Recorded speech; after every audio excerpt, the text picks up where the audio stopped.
Et salut à tous et à toutes et bienvenue sur la chaîne de la team Entrepôt. Aujourd'hui on parle de la DBT02 puisqu'on a désormais toutes les cartes qui ont été révélées. Je vais donc vous faire mon top 5 de mes cartes préférées de ma nation, Dark States. Donc on va parler aussi bien des builds pour Bruce que de Barrow Magnus. On va voir qu'il y a des cartes qui sont à prendre de chaque côté. Donc on va parler un petit peu de ça tout de suite.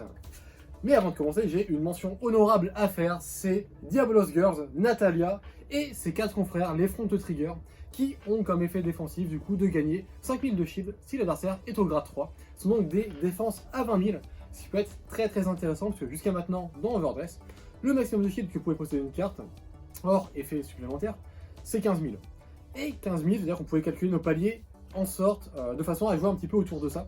Taper à 28 000, ça demandait du coup, normalement, 20 000 de défense, l'adversaire est au grade 3, 13 000, on attaque, il faut 20 000, et 20 000 c'était 2 cartes forcément. Maintenant, avec une carte, on peut bloquer les attaques à 28 000 quand on est à 13 000, et ça c'est quand même très intéressant.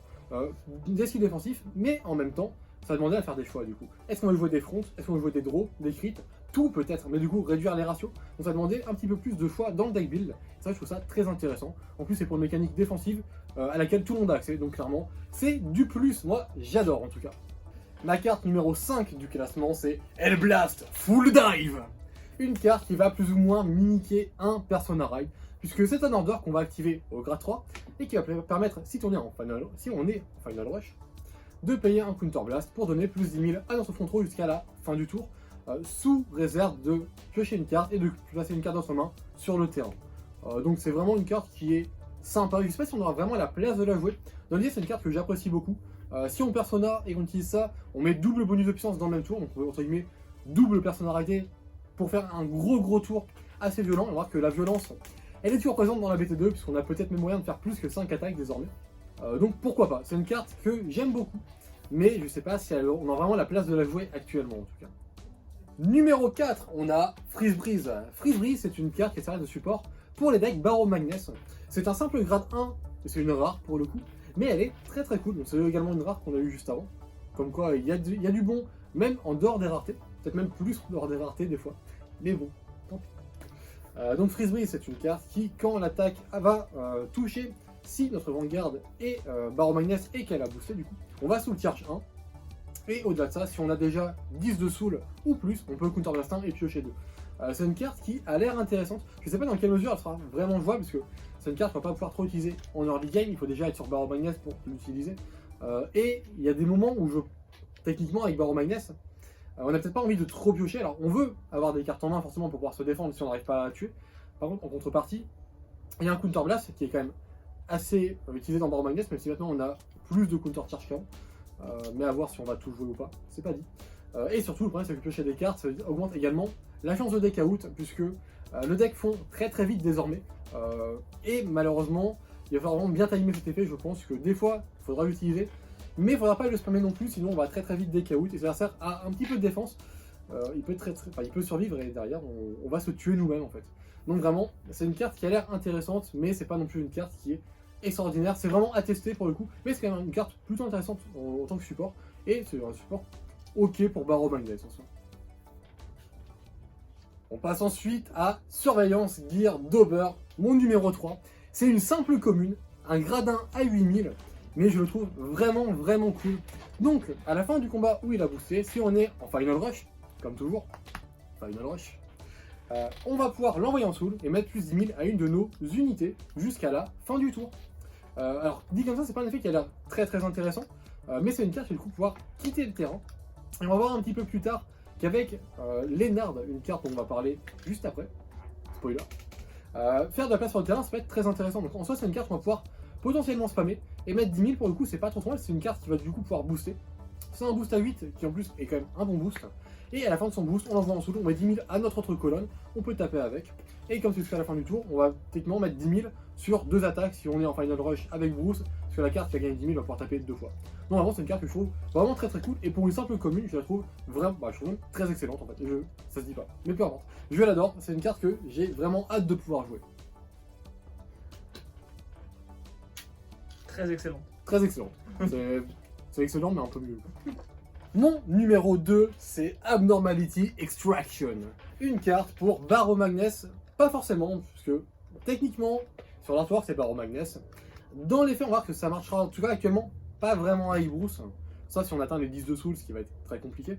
Donc, un de mes problèmes avec Barrow Magnus, en dehors du deck out, qui pour l'instant n'est pas forcément encore résolu, mais pour un deck aussi agressif, c'est normal. Il faut bien qu'il ait des faiblesses. C'est le fait que tout ce qu'on envoie dans la soul, on ne peut plus y toucher vraiment actuellement. C'est-à-dire que si on envoie nos Perfect Guard en soul, ils sont bloqués dedans. L'Overtrigger, c'est pareil.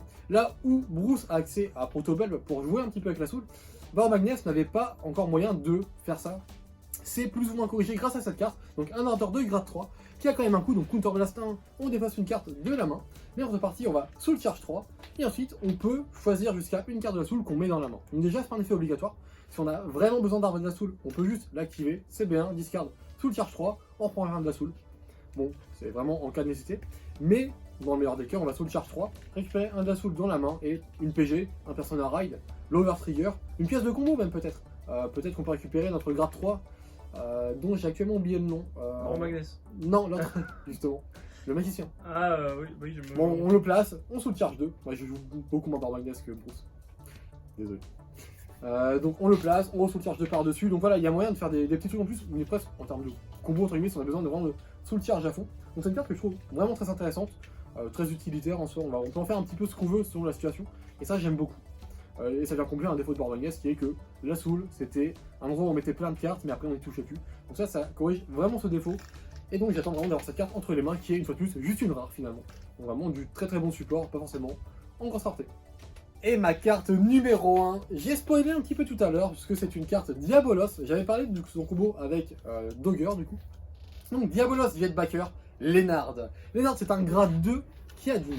Et surtout qui va avoir ces deux effets très très intéressants qui vont être liés l'un à l'autre, mais qui ne vont pas nécessiter l'un pour utiliser l'autre. Vous allez voir. Premier effet, première partie du coup de cette carte. Si on est en Final Rush, il gagne 5000 et quand il attaque, on attaque toute la colonne adverse. Ok, c'est pas mal. Donc on attaque un Vanguard, en fait on en tape deux. On attaque le Vanguard, on tape le boost en même temps. Dans l'idée, c'est plutôt cool, c'est forcer l'adversaire à garder soit les deux cartes, ou soit à perdre sa colonne en soi. Ou perdre le boost du Vanguard et prendre un dommage. La partie la plus intéressante, donc si notre Vanguard est Bruce, quand son attaque touche, on Soul Charge 1, et on choisit jusqu'à une carte de la soul qu'on place en rearguard sur un open. Et ça c'est vraiment très très bon. Alors pour le coup, on se rend pas forcément compte sans avoir vraiment joué la carte, et je n'ai absolument pas playtest, mais dans l'idée, on peut faire des combos avec Protobulb ou le Gear du coup, le chien dont j'ai parlé plus tôt, vont en fait libérer des emplacements sur le terrain, et Lénard va pouvoir les remplir une fois de plus, donc forcément ça dépend du Onit, mais si l'adversaire joue un deck où il a des colonnes complètes, bah, soit il va perdre beaucoup de cartes de sa main, soit il nous laisse faire de la multi-attaque, dans tous les cas c'est du gagnant-gagnant.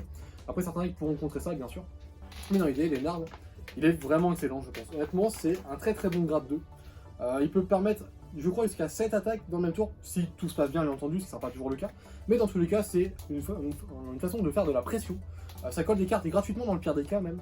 Donc honnêtement, moi c'est une carte que je trouve vraiment très très cool. Et qui est une triple rare pour une fois. Donc c'est enfin une bonne grosse partie de l'extension. De mon point de vue. Désolé Darius. Et tout le sport Barrow Magnus. Et voilà, donc c'était tout pour mon top 5 des cartes de Darkseid dans la DBT02. N'hésitez pas à laisser vos avis en commentaire si vous avez des recommandations de cartes que j'ai peut-être du coup pas inclus dans mon top et qui auraient peut-être valu le coup d'y être. Parce que c'était mon avis. Après j'ai plus regarder les cartes de Bruce forcément, et c'est un deck que je connais plus. Là où Barrow Magnus c'est un deck que j'ai beaucoup moins testé, donc forcément ça s'est peut-être ressenti également dans mon top. Mais voilà, donc je vous remercie d'avoir regardé, je vous dis à très bientôt sur la chaîne de la team Entrepôt, et d'ici là, portez-vous bien.